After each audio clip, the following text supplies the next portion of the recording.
Breaking news చూస్తున్న ముమ్మడి కృష్ణా జిల్లాలో 10 మంది టీడీపీ జనసేన అభ్యర్థుల సీట్లు దాదాపు ఖరారైనట్టు తెలుస్తోంది. టీడీపీ వర్గాల సమాచారం ప్రకారం కొంతమంది అభ్యర్థుల పేర్లు వినిపిస్తున్నాయి. వీరిలో మచిలీపట్నం నుంచి కొల్లు రవీంద్ర, గుడివాడ నుంచి వెనిగండ్ల రాము, గన్నవరం నుంచి యార్లగడ్డ వెంకట్రావు, పామరు నుంచి వర్లకుమార్ రాజా పేర్లు వినిపిస్తున్నాయి.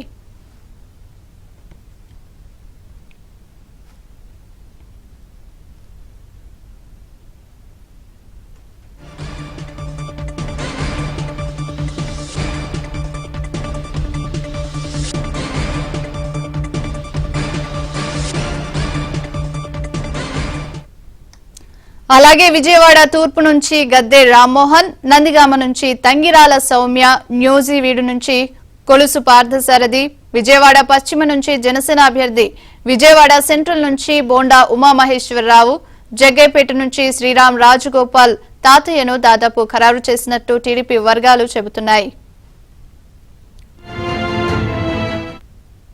మరింత సమాచారాన్ని మా కరెస్పాండెంట్ పూర్ణ అందిస్తారు. పూర్ణ, అప్డేట్స్ ఏంటి? ఉమ్మడి కృష్ణా జిల్లా నుంచి టీడీపీ జనసేన అభ్యర్థులు దాదాపు 10 మంది అభ్యర్థులను అయితే ఖరారు చేసినట్టు కూడా మనకి సమాచారం ఉంటుంది.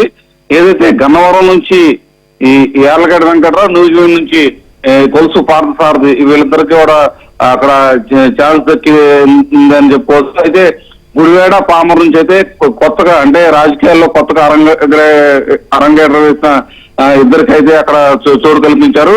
అలాగే మచిలీపట్నం, నందిగామతో సహా 5 స్థానాల్లో పాత వరకే ఛాన్స్ ఇచ్చారని చెప్పుకోవచ్చు. అయితే విజయవాడ పశ్చిమ నియోజకవర్గం సంబంధించి ఇప్పటికే జనసేనకి అక్కడ సీటు కేటాయించినట్టు తెలుస్తుంది. జనసేన ఎప్పటి నుంచి అక్కడ పోతిన మహేష్ అని చెప్పి ఆయన జనసేన పనిచేస్తూ ఉన్నారు. ఆయనకే ఆ సీట్ కేటాయించే అవకాశం ఎక్కువగా కనపడుతుందని చెప్పుకోవచ్చు. అయితే అత్యంత క్లిష్టంగా మైలవరం అలాగే పెనలూరు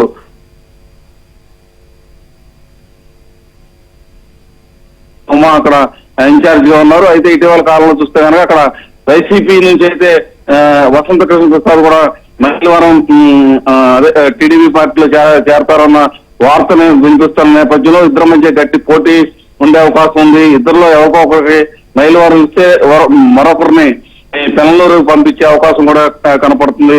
అలాగే ఇక మచిలీపట్నం వచ్చేప్పటికి మాజీ మంత్రి కొల్లు రవీంద్రకి దాదాపు బెర్త్ కన్ఫర్మ్ అయిపోయిందని చెప్పుకోవచ్చు. గుడివాడ వెనిగండ్ల రాము అంటే గతంలో అక్కడ ఎవరైతే ఇన్ఛార్జ్ ఉన్నారో ఆయన స్థానంలో వెనిగండ్ల రాము వచ్చారు. ఆయన గుడివాడ లో ఖచ్చితంగా అక్కడి నుంచి ఆయన పోటీ చేస్తారని కూడా టీడీపీ అధిష్టానం తేల్చి చెప్పింది. గన్నవరం యార్లగడ్డ వెంకట్రావు వల్లభనేని వంశీ మీద గట్టి క్యాండిడేట్ ని నిలపాలని టీడీపీ నిర్ణయించుకుంది. అందుకనే యార్లగడ్డ వెంకట్రావును అక్కడ అయితే సరైన క్యాండిడేట్ అని చెప్పి నిర్ణయించుకుని యార్లగడ్డ వెంకట్రావును అక్కడ పెడతాం జరిగింది.